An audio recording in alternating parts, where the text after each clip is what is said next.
Yes. Oh boy. Just slowing down traffic on Valley Hill Road. That is tough. If you're just joining us, Pastor Barry and I are sitting down for what is sure to be a hearty discussion on Mark chapter 10. I'm going to turn there myself. Pastor has committed to be here with us, as you know. All the way from Rome. He was in Rome, right? Mm-hmm. But then he heard that the golf carts were being delivered. Yeah, he doesn't want to miss that, so he's en route. So he's actually, I heard that he's actually driving the golf cart from Birmingham Airport to meet us here. So this podcast is going to be a lengthy one. If you're stuck in traffic because of that, we're sorry, but we wanted to be personally involved. In the rain, I can just see the traffic report.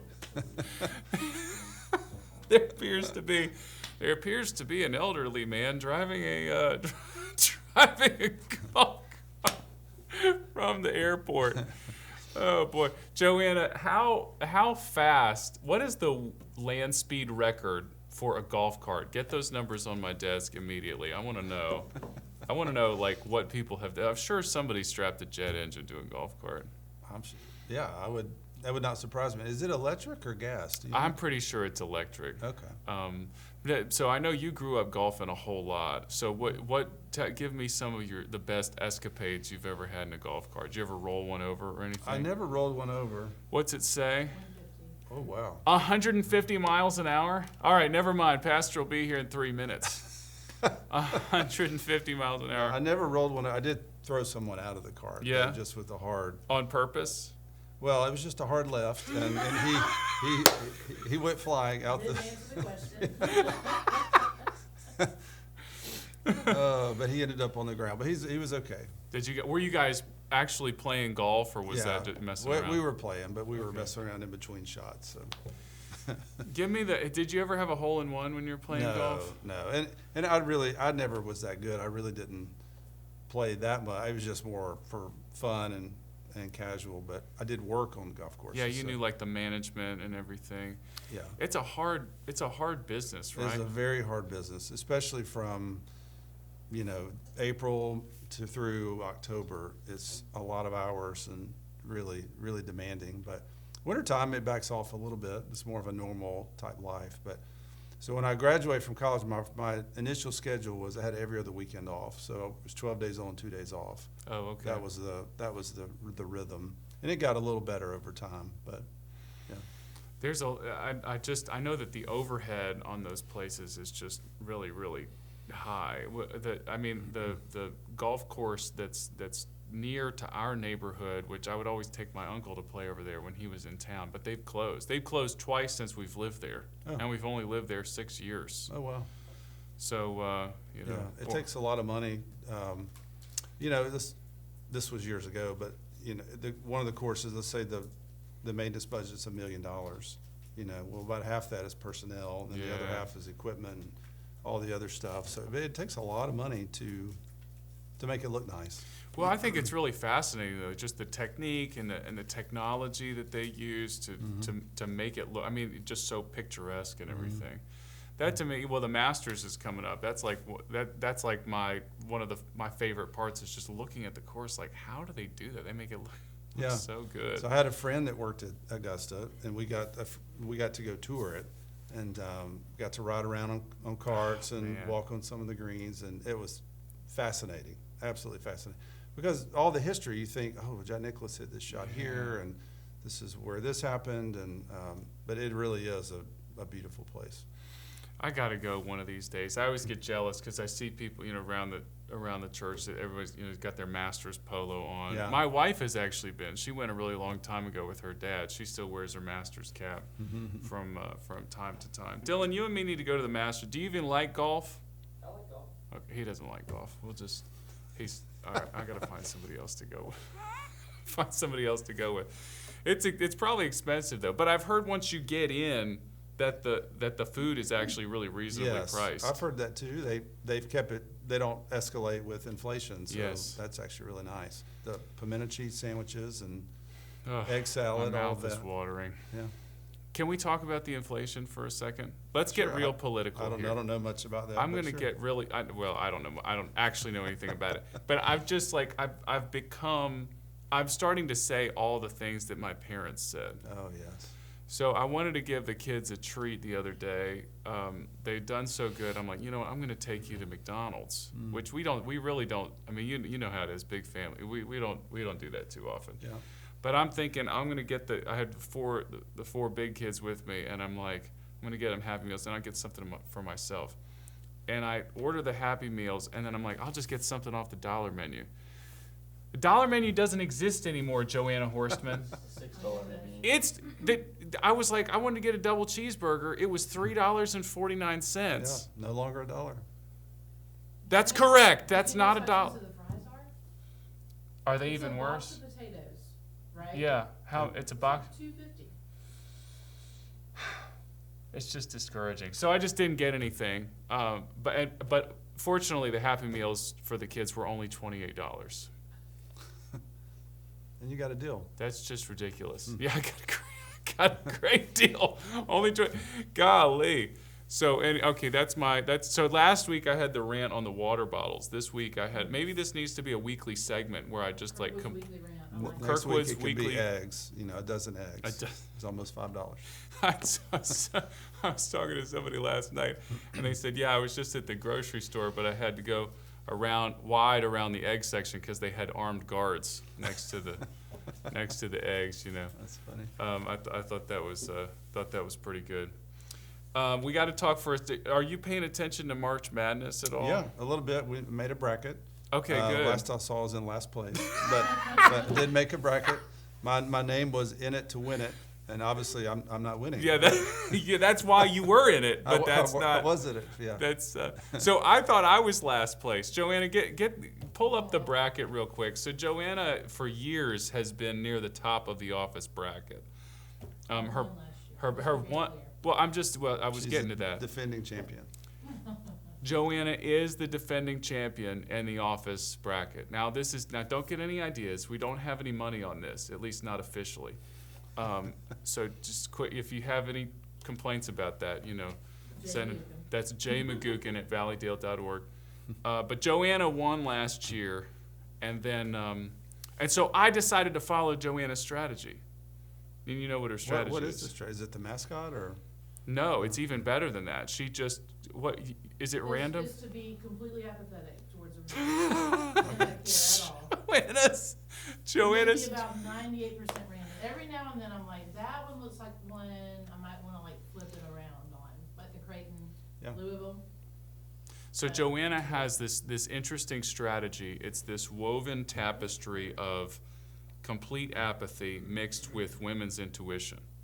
And I don't have either of those things. So anyway, I tried to do it. Can we see her? And they, It's something purple. I'm mother of pearl. I just, 20th place? yes, 20th place. I am dead last. Hey, No, there's Go, bring it over here, Jared. Jana's worse than you. Oh, that makes me sad. Poor Miss Carson Jana. Lewis is better than you, and that's So, You don't know that. so wait, now, are you in this? Are you in the but office one? Our discipleship team has one, so I don't know Oh, if it's okay. included in this. No, they're separate things. Okay, Okay. So okay. I understand how it is. You didn't want to join the all-staff one. You just did your own. That's fine. So right now we have Linda Hogue has a commanding lead Wow. over, Lulu. go figure. Linda Hogue has a commanding lead over Dave Montgomery. Which Dave is the admin of this group, right? So he can change his score at will, I think. But he's wisely only put himself in second place. And then rounding out the top three, Denny Carlisle, who goes by his childhood nickname Denny Bill here on the in the office bracket. And if you scroll way, way, way down, far past Dylan and Joanna and Miss Tommy Hart, I am in penultimate place. Who'd you pick to win? 21. Well, I picked Auburn, and they're in the Sweet 16. That's why I wore this pullover thing that my mother-in-law gave me. I was trying to show some support to good old Auburn. Anyway, so that we'll give you an update on that next week. And yes, I'm still doing very poorly. I'm sorry. We need to get the discipleship. I guess we should have looked at I was in discipleship. ninth place on that one or 7th or 9th, whatever the last was. Well, but you guys have like 45 people in the discipleship department, so you're actually doing pretty well. I'm just joking around. So anyway, we're not really, we don't have any leg to stand on as far as talking about March Madness. No, I don't have anything. Which won't stop us. So anyway, I'm from Maryland, and everybody was blowing up my phone last night because did you see that Maryland had I a just game saw the winner? score. Yeah. So Maryland had a game winner, and I was just immediately a Maryland Terps fan again. I'm like digging in my closet trying to find it. I don't have any Terps gear. Isn't that so sad? So I guess I'm not as much of a fan as I Did you watch that wanted to game? be. No, I didn't watch the game. I was reading a book with my son about how factories work. It was fascinating. I think I liked it more than he did. It's a turtle, a tortoise?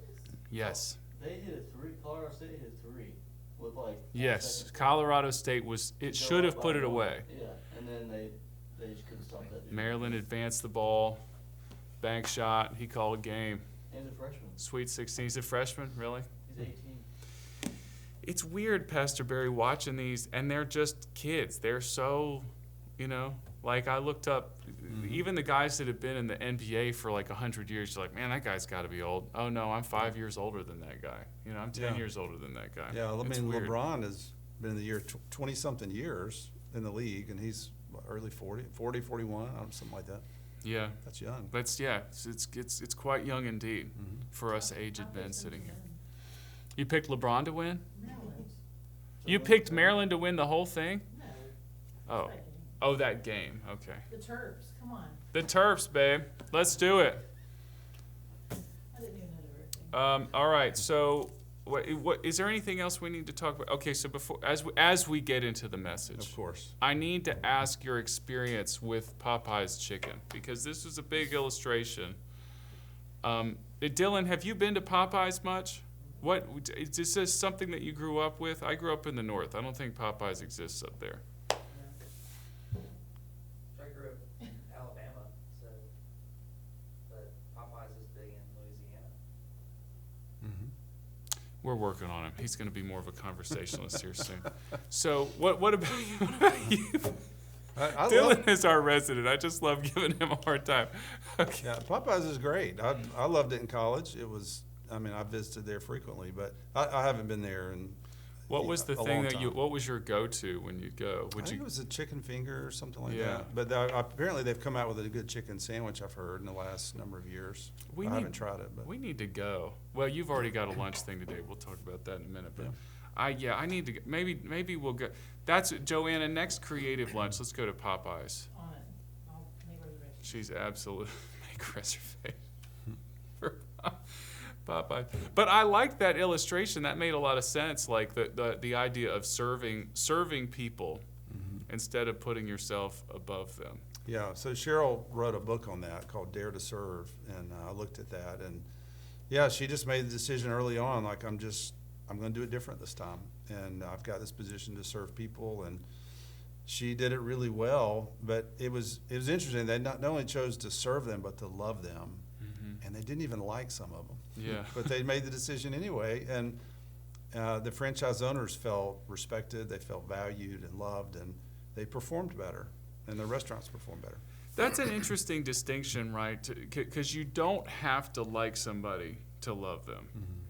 That's something that we experience it's certainly something we experience in ministry. Yeah. You know? How often are you in a situation where like, yep, it doesn't matter my feelings about such and such a person. Jesus says, this is my neighbor, and I'm going to love them and That's right. serve them. That's right. That was interesting in a corporate context, though, because normally, and I want you to talk more about this. With companies, it's always about the bottom line. Everything we do is to make more money, and what she was proposing was very counterintuitive. Yeah, yeah. She admitted the first couple of months were a little shaky, but within 6 months they started seeing really positive returns. So obviously by that point she had the confidence of the board and her authority, and they've said, okay, whatever she's doing is working, keep doing it. So, but she decided that, yeah, we're going to help you with your advertising, which was nobody was doing that. every franchise company where the franchise owners were responsible for that. So it was very counter, I guess, cultural in terms of business culture. Yeah. And but it worked, and they had 8 positive years of growth. And she transitioned out, I think maybe 2017, 2018, something like that. But she had a great run, and God blessed her. And in the beginning of her book, she has a verse there or something, like she dedicated to the Lord or something like that. So I think she is a follower of Christ, but God certainly blessed her. It is helpful, and I'm really glad you used that illustration to see the application of what Jesus is telling his disciples. Mm-hmm. And it doesn't, I think sometimes we have this idea that when we follow Christ, mm-hmm. It's always worth it, but we won't see the fruit of it until eternity to come. Yeah.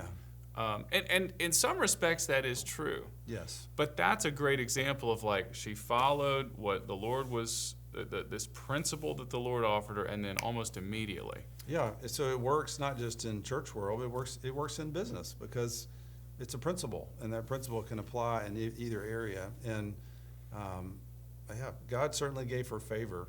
It was incredible. So she's done a TED Talk on it, so you can listen to that. Cool. I'll listen to her on that. It's Carol. What's her last name? Cheryl. Cheryl. Yeah. Bachelder. I'm not Okay. sure exactly how you pronounce it, but yeah, she's very articulate, and it's very interesting to listen to.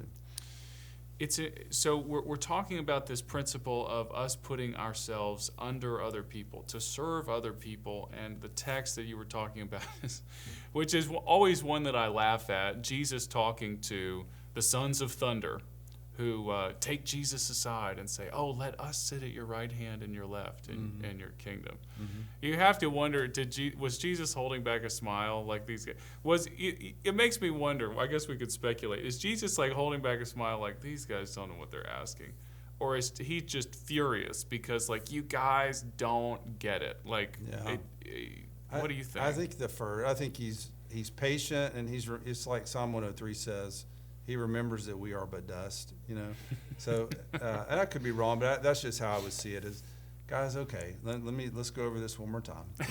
Just that type of patience, and like you do with your children, so you have to repeat and repeat, and then all of a sudden they catch it, And obviously Peter rebuked him the first time, but hey, you look in the first Acts 3. And Peter got it, and he's preaching the gospel, and thousands are saved. So yeah, and these guys did get it as well. You talked about, like, James, in particular, was the first martyr of the church. Well, after Stephen, right? Yeah, first disciple martyr. Right. Thank you. Stephen was a deacon. I always missed that. Mm-hmm. And so Stephen first martyr, but James the first of the disciples, the 12, to then give his life for the cause. So obviously he got it. Mm-hmm. But it is frustrating when we read this and well, I guess the first response is frustration. Like, why can't these guys get it? Mm-hmm.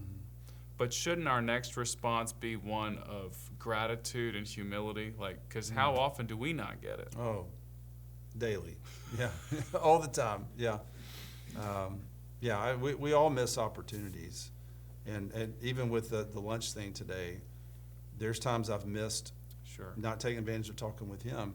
But the other day when I was talking to him, I felt the Holy Spirit say, "Ask him to lunch." Yeah. And so I did. Yeah. But I haven't always done that. There's right. times where I've missed it. So. Sure.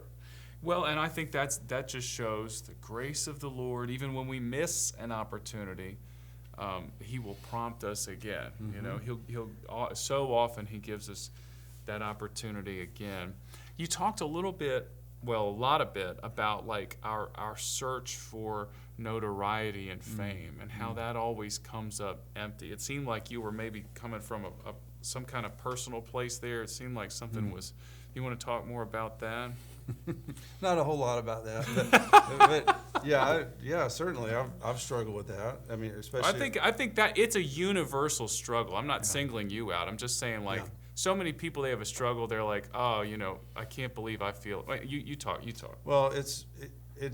I felt it even early. Like, well, if I can just get through school, and it's right. always the next yeah. thing. If I can, if I can just, if I could be this year of a student, man, if I could be a fourth year student, and then, man, if I can get that degree. And the target just always moves, so when you get that, it moves on down further, and it's always the next thing. And there is joy. Just, Paul said, I've learned to be content. And so it's an action. It's, God, help me be content where you've placed me.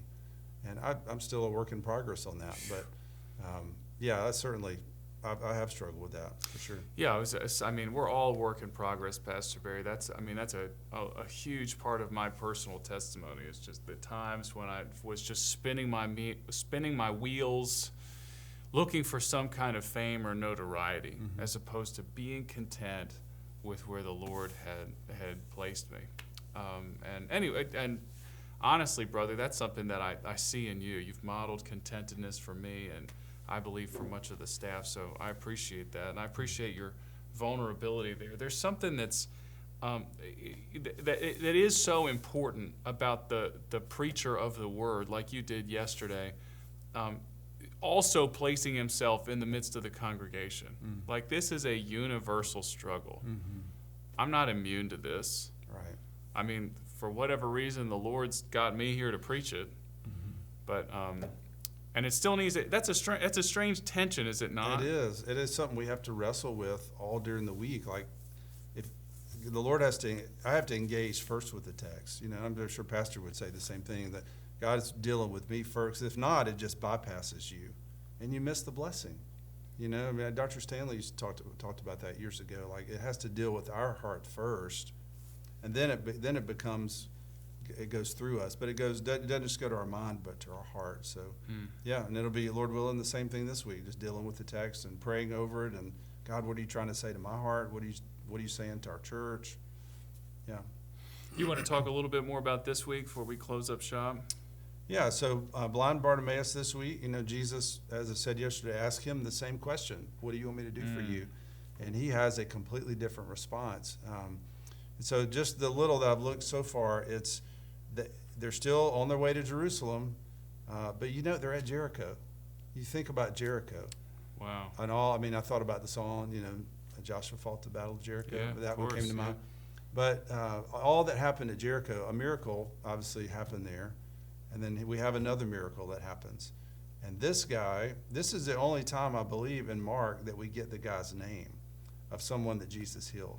So he obviously got involved in the church and became well known. So he went from Jericho to Jerusalem, and apparently he got involved in the church there. And so we'll look at it this week, but it's really, how do you become a disciple of Christ? There's multiple steps in there, so that's what we'll look at. This is the life that's lived right side up. Right side up. Yep. Upside down yesterday, right side up. And the video second time worked yesterday. It was I didn't want to say anything the first time. You know what? You know whose fault that was? That was probably my fault. No, it was my fault Was it that really? the video didn't work. Yeah, Oh. and I had a beautiful moment of humility and repentance because I was so mad at the tech team, but I had gone up and changed some lyrics, and in the process of doing that, I had turned off the video. No. Well, I didn't think it was a big deal, but. Well, it wasn't a big deal, and I was just reminded of that. Like, these things I get frustrated about.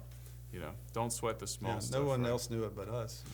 I just thought of an illustration you maybe could use this week. Okay. Because when light enters your eye, do you know about this, Dylan? When light enters your eye and it comes through your cornea, it's refracted and it turns upside down. Okay. But when you see and it's processed, it's right side up. So you could maybe go with that, like Jesus is literally turning his life right side up. How about that? Wow. Can make an entire movie about that. Some research is needed for this. Get those numbers on my I need desk, to Joanna. Watch Ken's movie on that. Yeah, what movie did he? That was the whole premise, is the kid's vision, that aspect of his, brain got messed up, and so Oh. it wasn't translating. But during the whole process of seeing the world upside down, he did find Jesus. That's fascinating. Yeah. Oh, I want to watch that now. How about that? So yeah, it's something to think about. And that is cool. And I love that you said that, and we'll go into some bonus minutes here. Just the clue of us knowing Bartimaeus' name shows that he became someone who was well known by the people that are telling these stories that were then collected by Mark. You know, primarily it's from Peter, at least that's what tradition tells us. Yeah, something I noticed yesterday, Jesus said, "Go your way," and then it says he recovered his sight and followed him on the way. So Jesus didn't tell him to follow him, but he followed him anyway. Yeah. I just thought that was interesting. Go your way. Well, your way is my way, Lord. Yeah, there you go. That's pretty good. As we close up shop, so your wife asked me yesterday, because she was kind of gathering some information for what she's doing with the very young students in the ELC. Oh, the doxology. The doxology thing. And so I looked it up this morning. I thought I'd throw it out there for anybody that's interested. The doxology that we use to close almost every service. We don't do it absolutely every time, but almost every service, it was written. Do you know who it was written by? A man named Thomas Ken. Back in the 17th century. I didn't realize it was that old. I thought it was like in the 1800s, but he wrote it in the 1600s, and he was apparently looking for something that liturgically he could use with young people. So Okay. it was a new song written for young people, Dylan Newton, and it's survived now nearly 400 years. That's kind of cool. So but it's one of those songs. It's short. It gets everyone on the same page.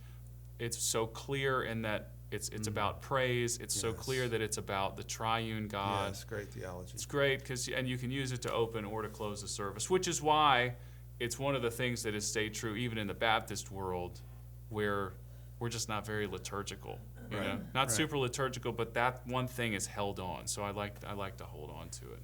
I love it. Yeah, me too. It's beautiful hearing the people sing. Okay, that's going to do it for us here at the Sermon Recap. Thanks for sticking around through our time with Popeyes and with talking about the anatomy of our eyes. Unfortunately, Pastor is still not here yet. So, Pastor, just go ahead and turn back around, head back to the airport. The people are waiting for you in Rome. Good gracious, it's already 2 or 3 p.m. there. So, Pastor, you need to get back.